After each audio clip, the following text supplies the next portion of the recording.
So are we all ready to go? All right. Okay, well, good afternoon, everybody, and thank you for joining us today. Yesterday, July 13th, marked 1 year since the tragedy that struck my hometown in Butler, Pennsylvania, when a gunman nearly assassinated President Trump.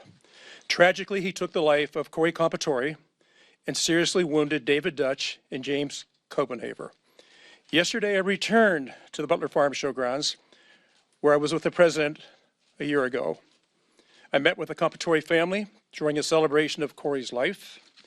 They are incredibly strong, and I know all of us on stage continue to send our thoughts and prayers to them as we seek more answers about what actually happened that day. Now, we're here today to highlight new resolution H.R. 571, which formally recognized the events of 2014 and July 13th in Butler, Pennsylvania. The resolution also condemns the rise in political violence we have seen across our nation over the last year. From the assassination attempts against President Trump in Butler, Pennsylvania and West Palm Beach, Florida, to the attacks against Governor Josh Shapiro in April, and to the deadly attacks on the Minnesota state lawmakers just last month. Let's be clear. We must stand up together to oppose violence against our nation's leaders all across each party. And I want to thank my co-lead on the resolution, RSC Chairman August Pfluger from Texas. When we talk about this, though, we can have as many resolutions as we want to bring it forward. And I've heard person after person, politician after politician get up and say, I am absolutely appalled by the violence that's taking place in this country today. And we've got to stop using that type of language. And with 24 hours, they're out talking again about who should not be sitting in certain offices. So it's one thing to have a resolution. It's one thing to be resolved, the fact we're not going to keep talking like this. When I'm asking all our everybody that's in the Congress, everybody that's in elected office, please watch what you say. Don't start off saying we should never do this, and then within 24 hours go out and make statements again that incite people. That's a false lead. It's a false premise. Our resolution is an attempt to get people to speak the way they should speak. In America, the way we settle things is by votes. So it's my pleasure to be with all these people behind me today because they're all feeling the same way. And I'm going to introduce Dan Muser now. Dan and I sat beside each other in Butler July 13th last year and watched as the assassination attempt took place. I got to tell you, at first, nobody knew what was happening. It sounded like somebody was shooting off firecrackers. And then when we saw the president go down, we knew exactly what happened. We did not know that Corey Compatore had been seriously wounded and was going to die. We did not know that two other gentlemen were seriously wounded and are still recovering from those wounds. But today we are making an effort to make sure that we start speaking the right way in America. Mr. Muser. Thank you, Mike. You got it, brother. Appreciate you. Well said, Representative Mike Kelly, my good friend from Pennsylvania. As he stated, I was at Butler on the July 13th, and we were there in October when our president insisted on going back. He asked me, what do you think about me going back? And I said, Mr. President, I advise against it. I was not supportive. I was more concerned about his safety. But his level of courage is, boundless.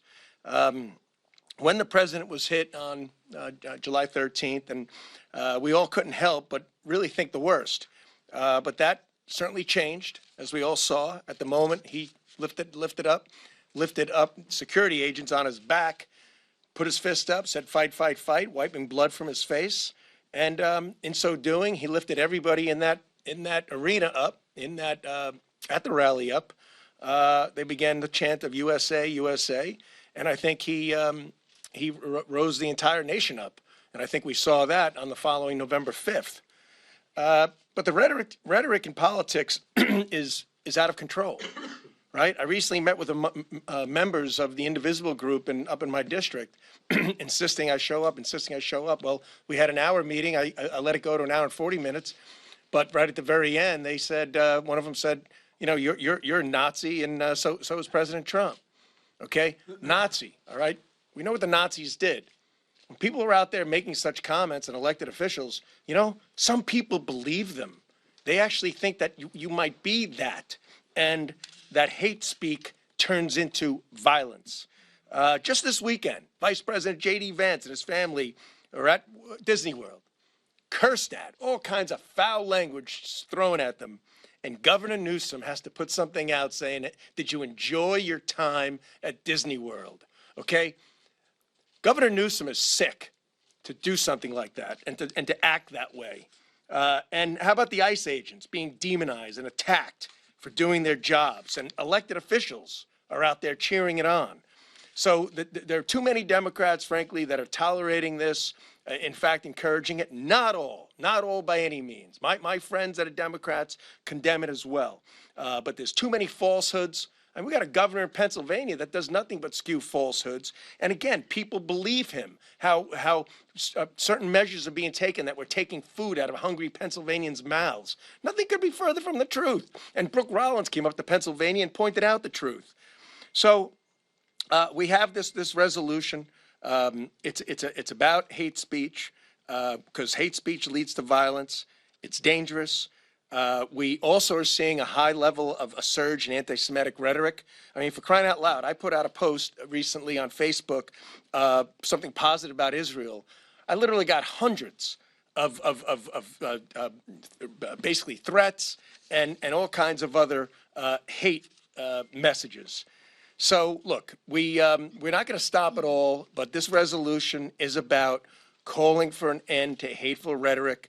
It is about a resolution that solemnly making, answering or recognizing the one-year anniversary of the attack on President Donald J. Trump.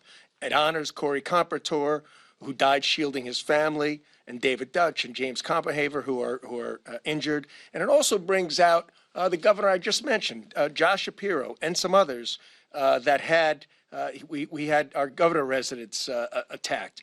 Okay, all of these things need to be condemned, and that's what this resolution is about. And I just applaud my good friend August Pfluger and my great friend Mike Kelly for setting all this up. Thank you very much.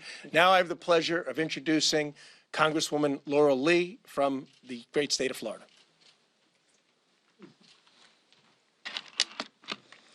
Thank you. 1 year ago, our nation witnessed a horrific act of violence, the attempted assassination of President Donald J. Trump. It was an attack on our president, on the families that were gathered there to hear him speak, and on the institutions that hold our democracy together. As a member of the bipartisan task force on the assassination attempt, I joined my colleagues to ask the hard questions. How did this happen, and what can we do to make sure that it never happens again? Our final report laid out clear recommendations, and since then, Congress has acted, improving threat detection systems, strengthening agency coordination, and expanding protections for officials. The Secret Service has also responded by updating its threat modeling and improving interagency protocols. But important questions remain, and so does our responsibility.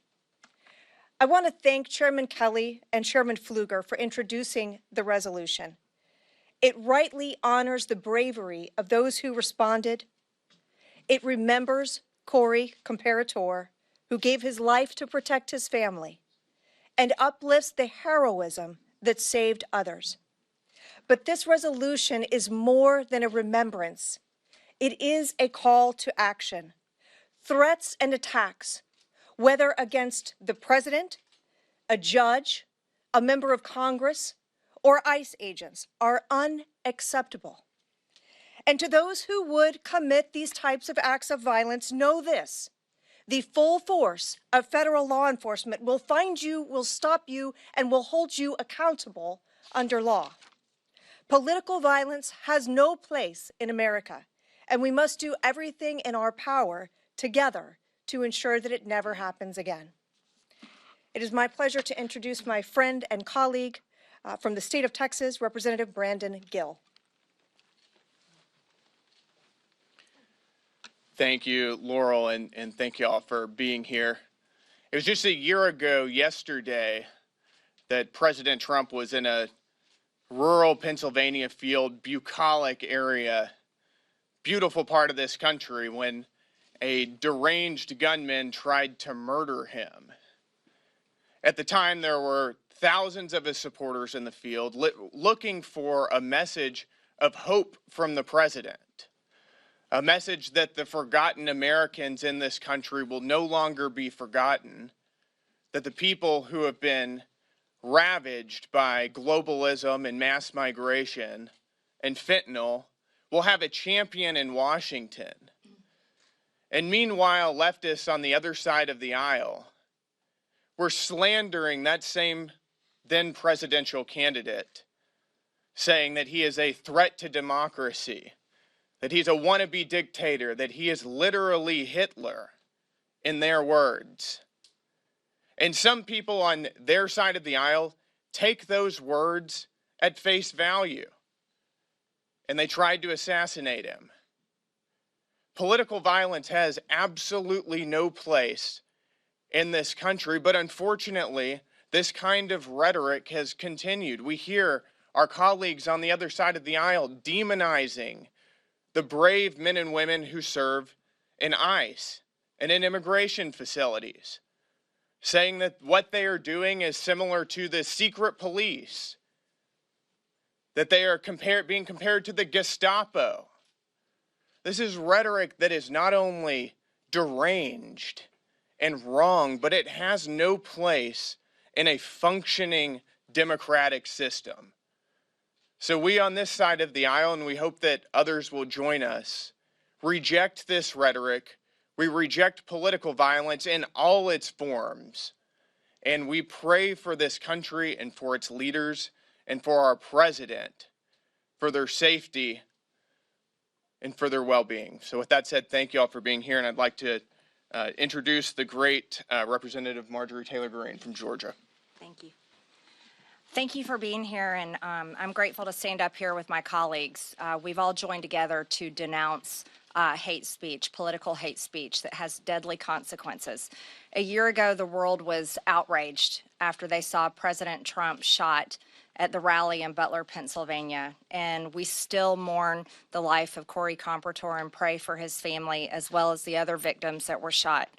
However, this is just another type of violence that goes on and on and on, whether it's state legislators in Minnesota, Governor Shapiro in Pennsylvania, or even me being one of the biggest targets of death threats in Congress, as well as my colleagues standing here with me. I'll receive them. This is a very serious situation, and it happens in many ways. It happens in the headlines. It happens in news clips. It happens in social media posts. It happens in campaign literature and emails. And it happens in rhetoric going across the aisle between Republicans and Democrats. There is no place for political violence. And the people that suffer the most are people like Corey Compertor and his family.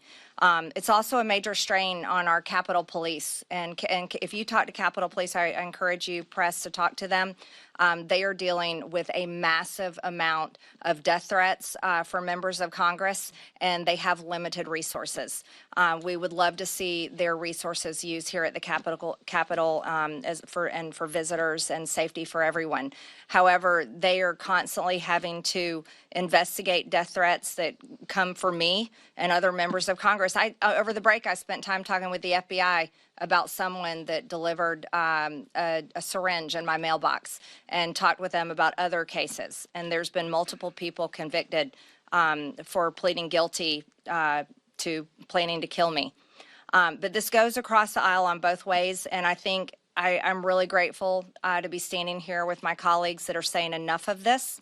And I'd also, I can't go without saying that God saved President Trump's life in Butler, Pennsylvania. God saved him, and he knows it, and he says it frequently all the time, and the American people know it.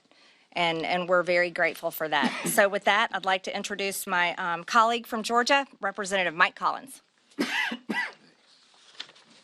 Thank you, Congresswoman Greene.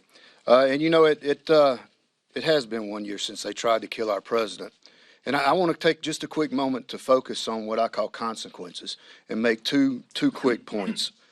You know, the culture of lawlessness and violence, this didn't just start last year. Y'all, this started under the Obama administration when they decided to illegally investigate conservative groups, when they were out there demonizing Republicans who just simply wanted to follow the Constitution and make our country better. Then you fast forward to the Biden administration, who they put this on steroids and actually allowed the public to take part in this game. Example, Summer of Love, where rioters were out there burning police stations, assaulting officers, taking over our cities, where they were advocating to defund the men and women in blue who protect us. And they didn't just encourage it, y'all. They promoted it. Hey, they even paid for their bail. The other thing I want to make a point is, and I think Representative Green hit the nail on the head. Y'all, we got a morality problem in this country. There's no value to the sanctity of life anymore. Socialist, woke politicians, they want to have people to look to the government for every answer they need. That's not what we don't look to the government. We're supposed to look towards God for our answers. What happened in Butler? That's an example of the consequences of this Democrat rhetoric. Well, you know what? I thank the good Lord for protecting President Trump. And I pray that we get back to the foundations of our country. With that, I'd like to call up Max Miller from the great state of Ohio. Thank you. Thanks. It's great to be with all of you this afternoon. On Saturday, I woke up, and the first thing that I did is I called President Trump. Because I remember on that day just a year ago, I had called him that morning for a discussion right before he went to that rally, and it was very sobering for me. And he said, you know, hey, Maxie, how's it going? I said, going well, Mr. President. He just said, can I help you? I just said, no. I said, thank you. Thank you for fighting, and thank you for being here, because on that day, that could have altered the trajectory of this entire country of where we are. President Trump is our 47th president. If that gentleman would have been successful, I don't know where we would have been today. And honestly, I don't care, because he's still standing and he is our president. And when you talk about political violence throughout this country and rhetoric and what it ensues, I know all of my colleagues have experienced it. I myself, just a few weeks ago, got ran off the road because some individual wanted to get my attention, and he couldn't, and he decided to use his vehicle as a weapon. This legislation should be bipartisan in its nature, and it should be pushed through without question. And enough is enough. If you have an issue with your city councilman, your mayor, your legislator, your governor, your senator, call them and set up a meeting. And if they're not, hold them accountable, because I can tell you that we answer phone calls and emails and messages from our office every single day that we are here and not here, because that is our job as a representative for each and every single one of our districts. But what should not be forgotten is what could have happened on that day and where we would have been. And thank God President Trump is here. Thank God he is addressing political violence. But I'm sick of it. I myself have experienced it. My family has now been put, right in harm's way. And enough is enough. And it's not just on members of Congress. It's also on our constituents with decorum and just to behave with respect. Yes, we do set an example for the American people to see. But it's not just on us to carry out that example. It's for everyone within our districts who is a loving father, mother, brother, sister, grandmother, grandfather, you name it, cousin, uncle. It is on all of us as a community to come together and just put your weapons down and say enough is enough and just politely disagree over political rhetoric, because I can tell you one thing. It wasn't worth it for that gentleman who tried to take out President Trump, and it wasn't worth it for that gentleman who tried to run me off the road. Consequences have actions, and you will see swift action being taken against anybody who harms any publicly elected official or any constituent. So thank you very much. It's my honor to introduce a great Texan, Roger Williams. 1 year ago, as we've talked about, a violent and deranged terrorist set out to change the course of American history by attempting to assassinate President Trump. God spared his life for a reason. Moments after bullets intended to kill him miraculously grazed his ear, President Trump stood in command of the American people to fight, fight, fight. A renewed spirit of American strength and determination was unleashed that day. Now more than ever, we must work to uphold the values that this country is built on as we usher in the golden age of national security, economic prosperity, transparency, and peace through strength. President Trump has put everything on the line. He's put his name, his freedom, his legacy, because he believes in America. He works tirelessly every single day to put the American people first. Let me be clear, political violence, as we've talked about, has no place in our country. Evil will not prevail.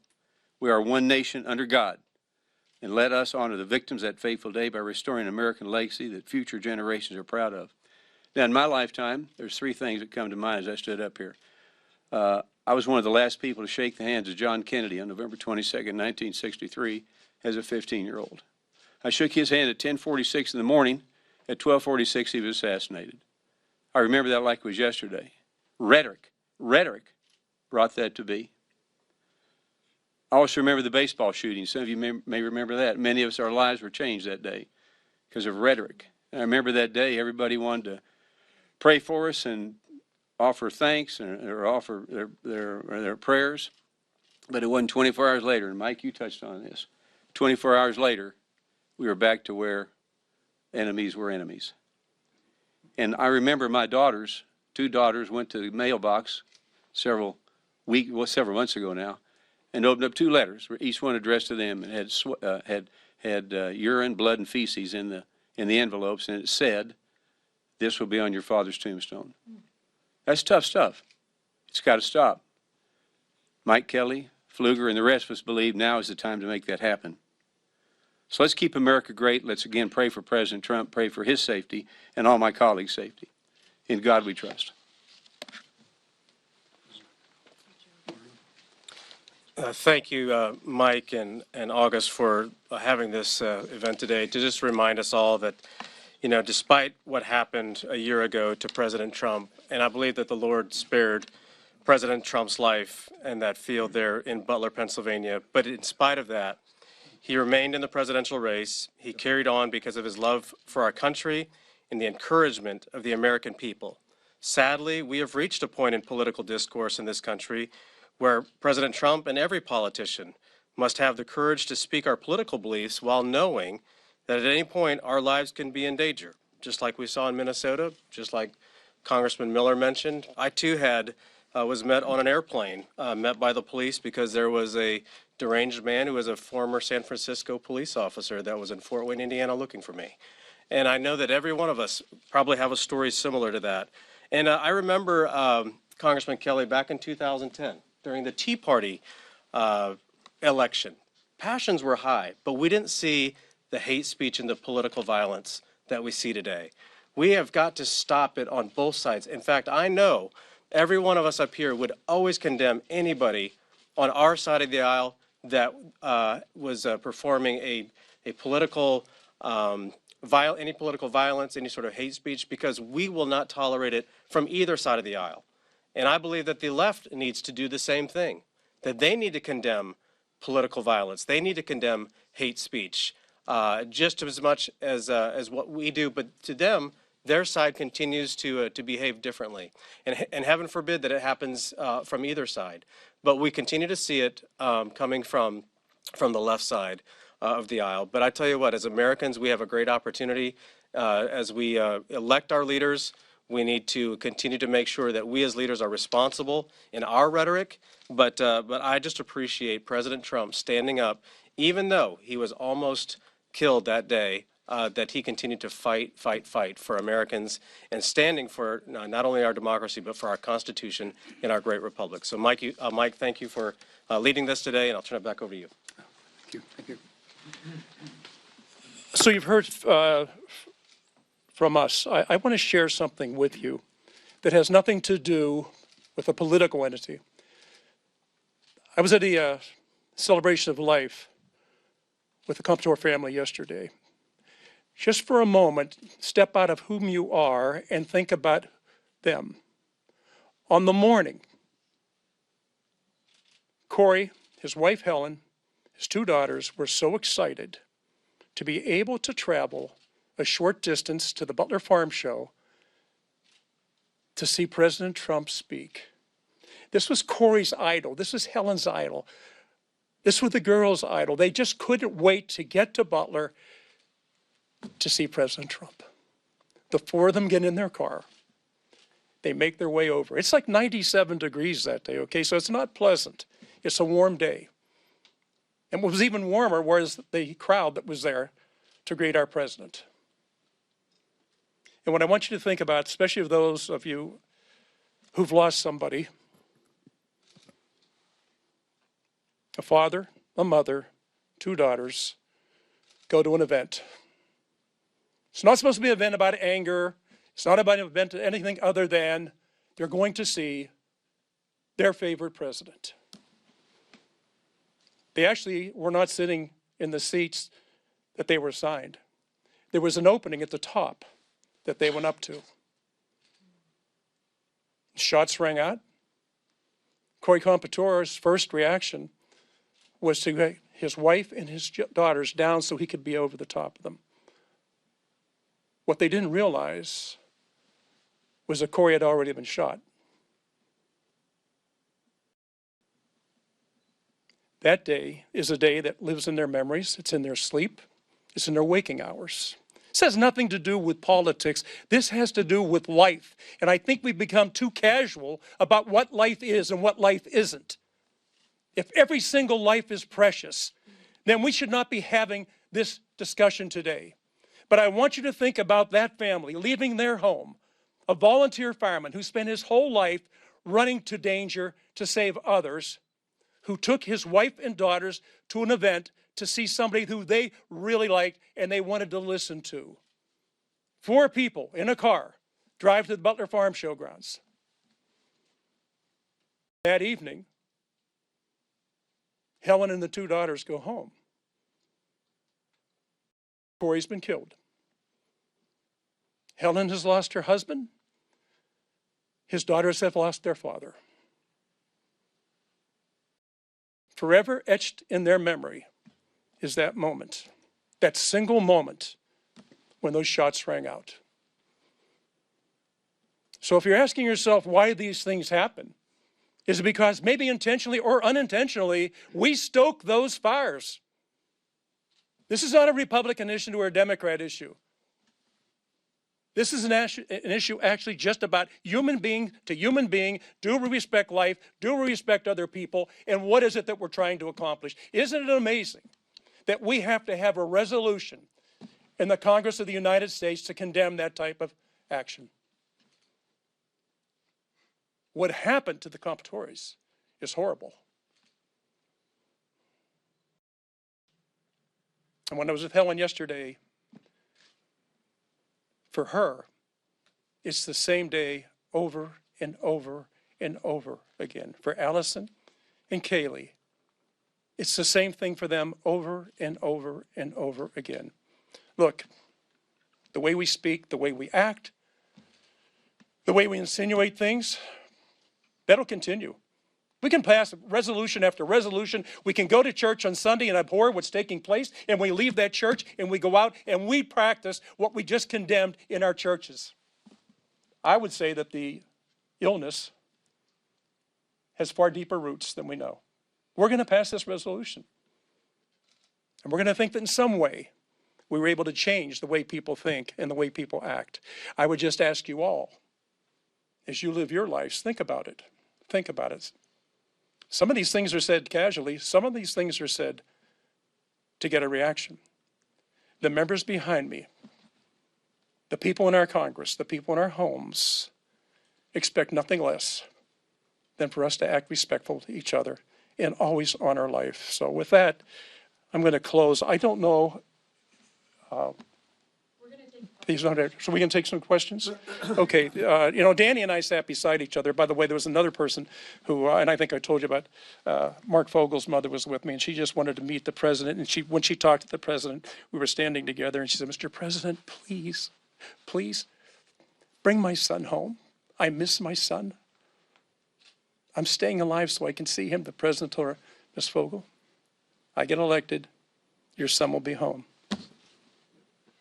Mark Fogel is now home with his family. I would ask all of us to please, let's honor life in every single way. So if there's questions, please, and we're all open to listen to anything. And if you all want to say anything, I want you to say stuff. I think they were all magnificent in what you said. It is about life. It is about life, and much, much more strongly, this political talk has got to stop. Let's talk about the value of the pieces of legislation, how we value it. If we don't like the legislation, we can solve this with a vote, right? Is either a vote yes or a vote no. It's not that complicated. I don't know why life has become so complicated. So please, anybody that wants to ask a question, please. Yes, ma'am. Thank you for the question. Some members have said that this assassination attempt a year ago kind of shone light on issues with lawmaker safety and have called for more protection for members of Congress as well as for the president. Do you think that there's anything that needs to be done in the immediate future on this? And does that include more funding for member security or anything else like that? Yeah, I think probably all of the above, but I don't care how much funding we put into it. I don't care how much protection we have. There's always going to be a danger. I don't know if any other members want to speak on this, but I don't see that the resolution, it is what we feel in our hearts and what we think needs to be said. And I wish that an overwhelming vote in favor of that resolution would solve the problem. I would hope that it goes deeper than that and it strikes a chord with people. Yeah, so I don't know how much we could fund it. Yes, yeah, come on. Yeah, I think it has become an extremely serious issue. I've been swatted dozens of times. My family has been swatted many times themselves individually. I hold some of the highest amount of death threats of members of Congress. And there was a man working in the Voices of America just arrested and will be prosecuted by the Department of Justice for making death threats to me through the studio and Voices of America. And that's just another one on top of countless others.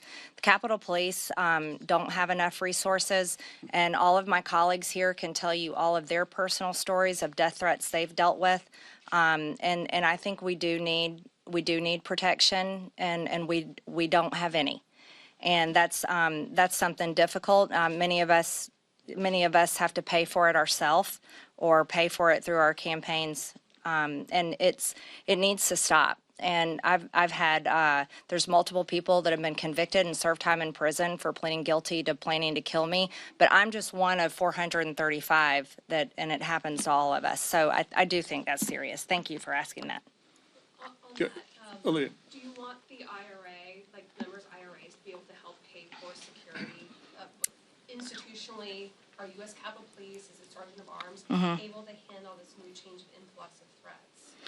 I was just speaking for myself, but many of my colleagues can probably answer this question, especially if they serve on appropriation or leadership. But I don't think they have enough resources right now, and I think they are limited. But I'm sure leadership and discussions will come up with ways to hopefully fund that and fund members of Congress that do need protection. Yep, yes. What, did you have a second part to your question? Yeah. Just another question more broadly. Sure. Members. One, I'm sorry about the threats that you go through. People don't deserve to go through that. When the shooting of the president happened last year, there was calls for rhetoric to be dialed down.